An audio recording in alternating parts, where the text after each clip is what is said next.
السلام عليكم ورحمة الله وبركاته. اللهم صل وسلم وبارك على نبينا محمد وعلى آله وأصحابه أجمعين. أهلا وسهلا بكل حبايب كنوز مملكتي. النهاردة يا حبايب قلبي فيديو جميل جدا، فيديو قمر، فيديو كله طاقة إيجابية، فيديو إن شاء الله هيعجبكم. مين فينا كلنا ما بتحبش إن بيتها تبقى داخلاه الملايكة، إن ربنا ينزل لبيتها وبيتها يبقى جميل وريحته حلوة والريحة فيه تفضل ثابتة فترة طويلة. حتى لو خرجت زي ما أنا ما بخرج وبدخل بشم الريحة بتاعت شقتي من على السلم. مين فينا ما بتحبش تبقى بيتها كده؟ ودايما بيتها بيبقى فيه السكينة والهدوء، وتحس كده وهي قاعدة فيه إن هي كأنها قاعدة فين؟ في مسجد، في مكان من أماكن اللي هي الأماكن المقدسة، الأماكن الجميلة اللي ربنا بيحبها.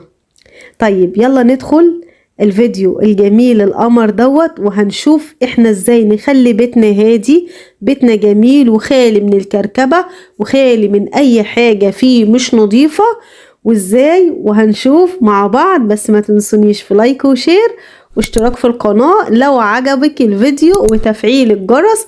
بس فعلي كلمة الكل علشان يوصلك مني كل جديد ان شاء الله بنزله. اول حاجة طبعا انتي بتستعيني بالله اول ما بتبدأي في تنظيف بيتك، سواء بتنظفي غرفة او صالة، او بتنظفي مثلا البيت كله على بعضه.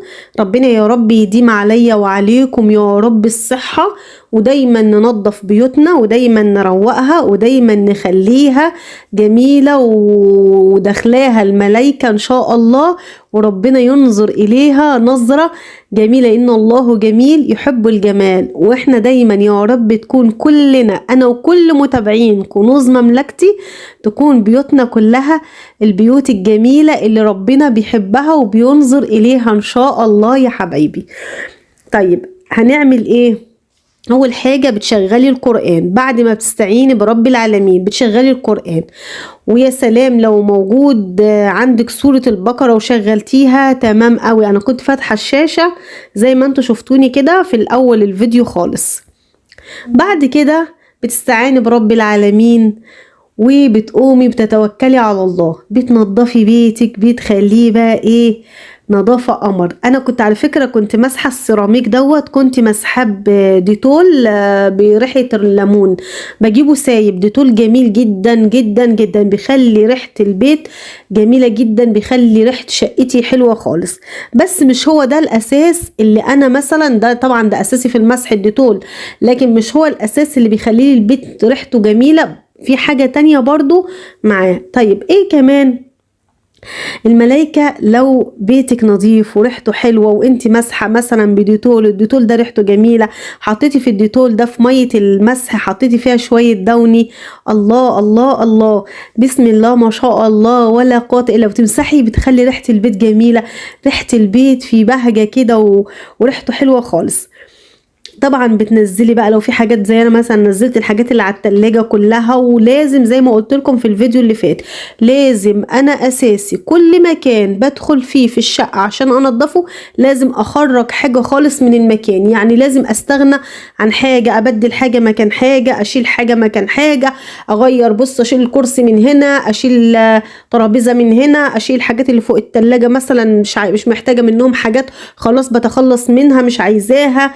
كركبة في المكان بخرجها خالص خالص على السلم، علشان ايه؟ مثلا اخدها اتخلص منها وارميها، خلاص مش عايزاها.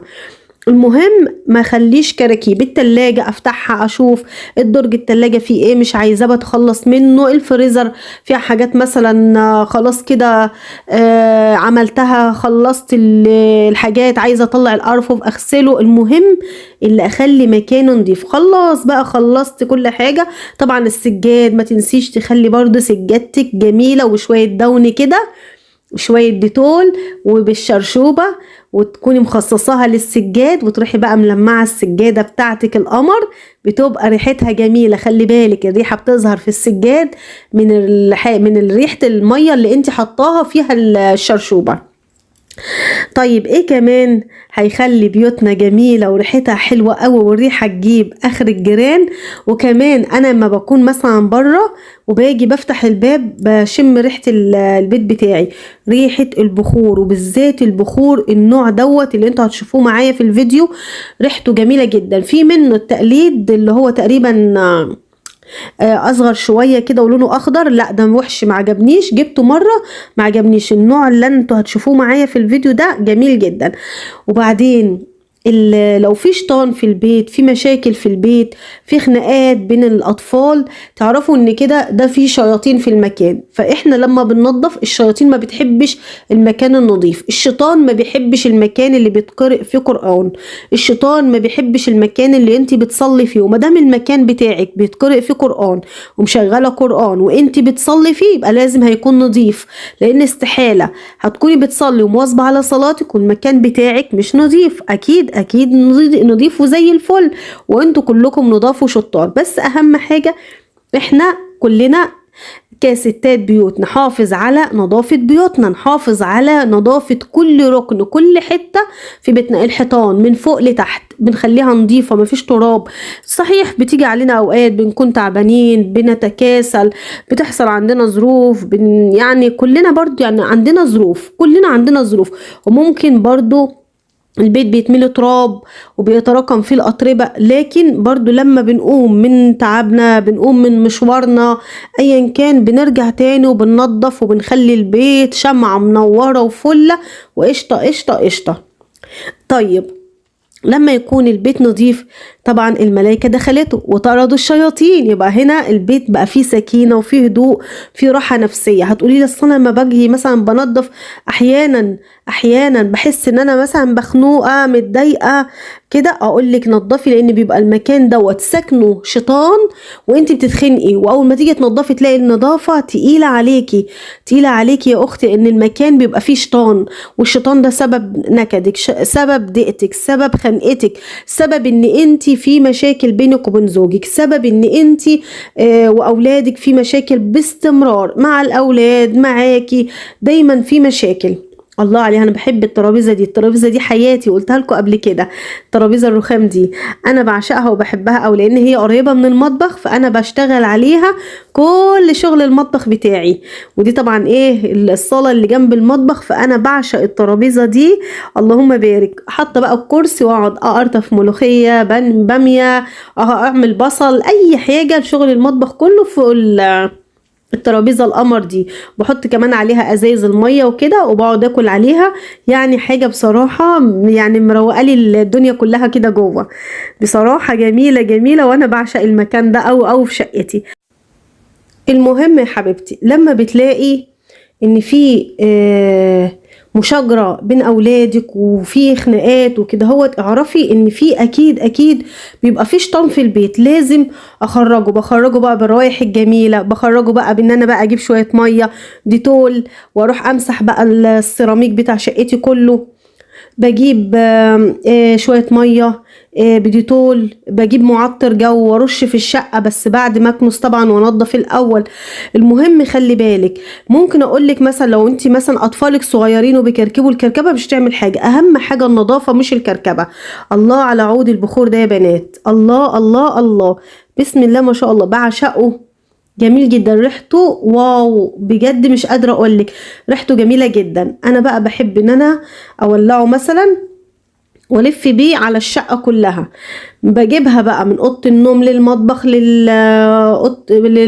اوضه المعيشه الريسبشن، المهم بلف بيها ايه الشقه كلها، بجد بيخلي لي ريحه الشقه كلها برفان ومعطره كلها. بعد التنظيف كده بحب الف لفه كده ساعه الصبحيه، او مثلا قلت مثلا النهارده هنضف الصاله، او النهارده مثلا هنضف غرفه مثلا بعينها بقى من فوقها لتحتيها كده كلها، طبعا ايه لازم طبعا اديها اللفه دي. عارفين لما بخرج يا بنات وبرجع تاني وانا بفتح باب الشقه من على السلم، بشم ريحه الشقه بتاعتي، ريحتها جميله جدا، لان انا معرضاها للتهويه طول النهار. بحب افتح الشبابيك، ببقى قافله السلك، بحب افتح البيبان الاوض كلها، بحيث ان ايه يبقى كل مكان عندي فيه هواء ودخله الهواء ودخله و يعني هوا وبخور ومعطر وكده، فبتبقى دايما ريحة المكان ريحته جميلة جدا وهادي. فانتي لو عرفتي تعملي كده هو على طول، بسم الله ما شاء الله تبارك الله ولا قوة الا بالله، بيتك هيكون هادي وجميل ومريح وريحته حلوة خالص. وغير كمان نفسيتك انتي هتكوني انتي مرتاحة وهادية. فصدقيني علشان احنا ندخل الملايكة في بيتنا، سيبك من انك بتقولي فيه كركبة عيال صغيرين والاطفال والكركبة واللعب والحاجات دي كلها، مش مشكلة، ده كل دوت مفيش مشكلة منه. المشكلة كلها في المكان ان يكون نظيف، يعني السجادة مكنوسة، الارض متروقة، جايبة كده شوية مية كده بديتول كده بدوني، ومسحه بيها حتى لو الارضيات الاماكن اللي هي الفاضيه اللي بين الانتريه بين تحت الترابيزات كده، يعني بتنضفي تحت سفرة عندك. المهم بتخلي المكان عندك بيبقى كله نضيف. لو كل يومين 3 كده ومشيتي على السيراميك، بيبقى شقتك قشطه قشطه، وريحه بيتك بتفضل دايما على طول نظيفه. وكمان زي ما قلت لك بوريكم ان بصوا يعني الاوضه بتاعتها دي ساعات بحطها كده في طفايه معموله عندي بالشمع، وساعات بحطها في اللي هي بتاعت الاقلام دي، مقلمه بتاعت الاقلام، بحطها ساعات فيها كده وبسيبها في المكان كده شويه، بتعطل لي بقى المكان وحاجه بسم الله ما شاء الله تبارك الله. المهم طبعا احنا ليه ما نخليش بيوتنا دايما كلها بيوت جميلة وطهرة ونظيفة وريحتها حلوة والملايكة داخلة فيها. فبايه انا عايزة اهم حاجة ان ولادي يكونوا هاديين وانا كمان اكون مرتاحة.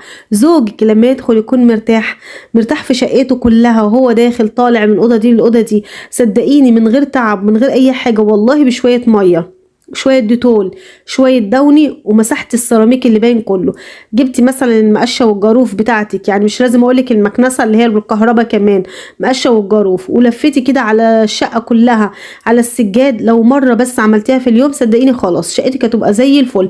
جبت الشرشوبة ورحت اللي انت مخصصاها بقى للسجاد، ورحت ماشية على سجاد الشقة كله، شقتك هتبقى قشطة قشطة وريحتها جميلة، مع شوية تهوية طول النهار. هوي كده وقافلة السلك وهوي. الله الله الله الله الله على الجمال، الله على الجمال، الله على الجمال. قراءة سورة البقرة، خلي بالك لما بتقرأي انت سورة البقرة بصوتك انت او بصوت زوجك او صوت اي حد في البيت، المهم صوت قراءة سورة البقرة في البيت سواء بصوتك انت او لو شغلت الكاسيت بس او شاشة، بس انا بقولك لو بصوتك انت بتطردي الشياطين من البيت وتخلي بيتك هادي، بيتك رايق، بيتك جميل، السكينة بتدخل فيه، ربنا بينظر له وبيبتسم في بيتك لان بيتك جميل، وان الله جميل يحب الجمال. فاحنا ليه ما نخليش بيوتنا جميلة وربنا يحبها ويبص ليها والملائكة تسكن في بيوتنا؟ يا رب اجعلني يا رب بيتي وكل بيوتكم وبيوت المسلمين أجمعين في جميع أنحاء العالم يا رب أجمعين، اجعل بيوتنا كلها يا رب ربنا يبص لها نظرة جميلة، وكل الملائكة تدخل في بيوتنا وتسكن في بيوتنا، آمين يا رب العالمين يا رب. وربنا يا رب كده يجعل يا رب بيوتنا عمار ومفتوحة بحسنا وحس أزواجنا دايما وطول العمر يا رب. ويا رب يكون يا حبايبي الفكرة والفيديو عجبكم، وإن شاء الله بإذن الله هجيلكم إن شاء الله بسلسلة قوية جدا عن برضو تنظيفات. وأهم حاجة ما تنسوش اللايك والشير والاشتراك في القناة وتفعيل الجرس، بس كلمة الكل عشان يوصلك مني